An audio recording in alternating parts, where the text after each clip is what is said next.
What's up, Game Boys and Girls? Big T here, back with another video. And Nintendo doing some big things. Alright, we all know that Super Mario Brothers movie was a smash hit. I think it's like 1.2 bill at the box office. Big hit. Great on video on demand as well. Great, as far as I remember, really good Blu-ray sales. Just overall big hit. I had my issues with it. It wasn't. I wanted a little bit more story, and they started off that way in the movie, but it just kind of went away as the movie went on.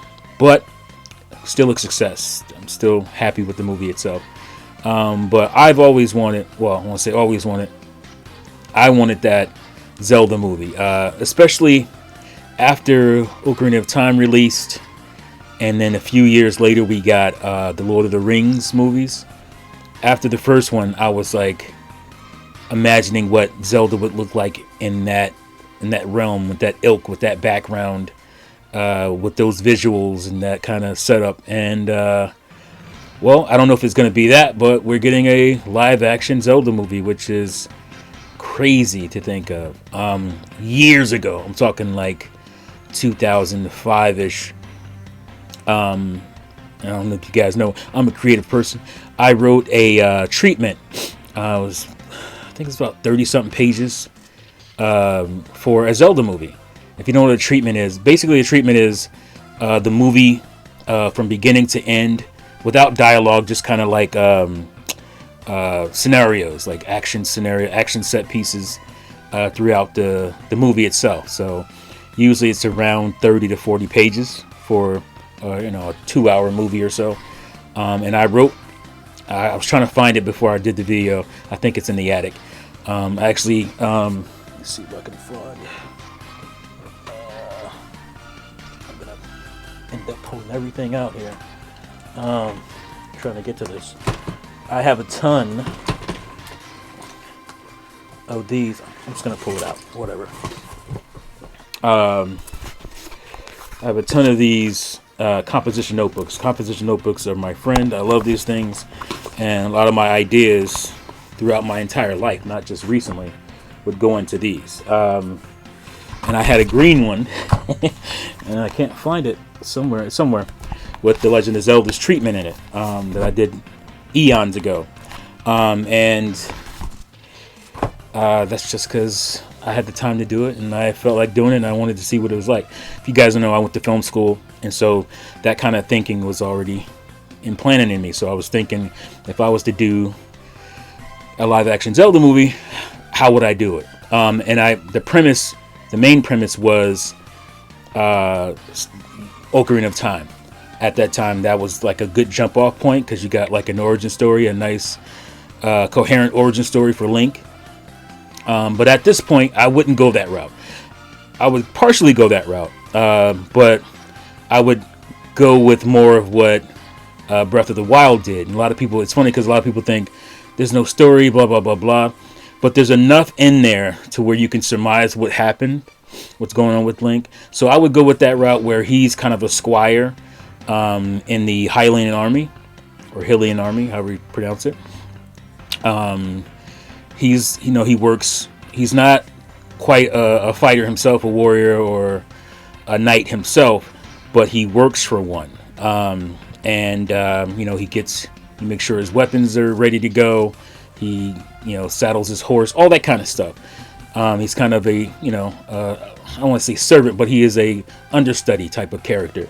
And that's where I would start it. And with him doing that already in the Hylian army, and he would, his backstory would be basically Ocarina of Time's backstory.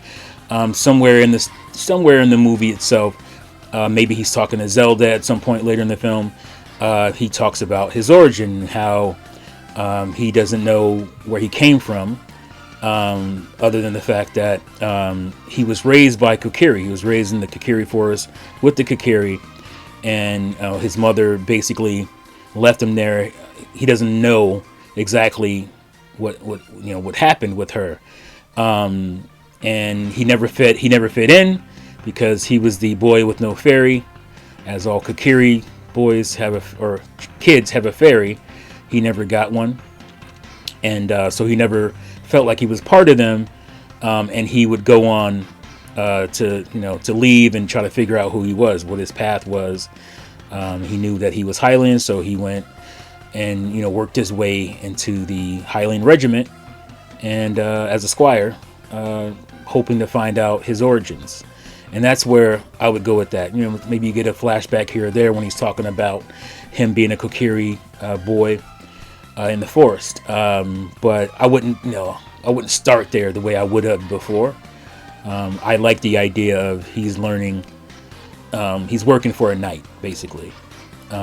Because one of my favorite movies, if you haven't watched it, is Heath Ledger in A Knight's Tale. And that's basically what happens with him.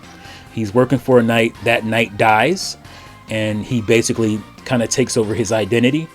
I wouldn't go that far. But yeah, I think there's a big battle. Link is there. He's handing out weapons, making sure everybody's arrows are supplied and all that kind of stuff. And then the guy he works for dies.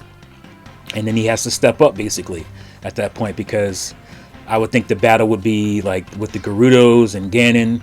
He betrayed the king, and they were trying to defend the castle or something, and the knight that he worked for fell. I think that would be an excellent jump off. And I would implement stuff from Ocarina of Time into the story itself, like him meeting Zelda. I probably age it up into a present day, and her suspicion of Ganondorf, and because Ganondorf's pretending to be wanting to be an ally and whatnot, just basically trying to infiltrate the castle, infiltrate the Hylian royal family. And so I incorporate that stuff still, because I think Ocarina of Time obviously was very cinematic, and at the time I think it's still the most cinematic of the Zelda games, and it just would lend itself well. Elements of it would lend itself well to a movie, like Impa escaping with Zelda on horseback. I mean, I could see that. I could totally see that as a part of the movie itself. That'd be a nice, cool scene. As the castle gets attacked, Impa flees with Zelda.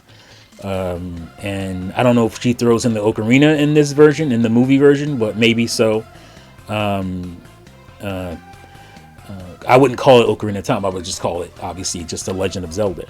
So there's a lot of cool things you can do with it. And I would want to incorporate Breath of the Wild, because obviously that is the biggest hit, the highest selling Zelda to this point.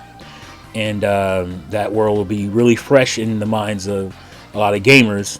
And you can make your budget back in the opening weekend, hopefully, with that buzz. So it's pretty exciting.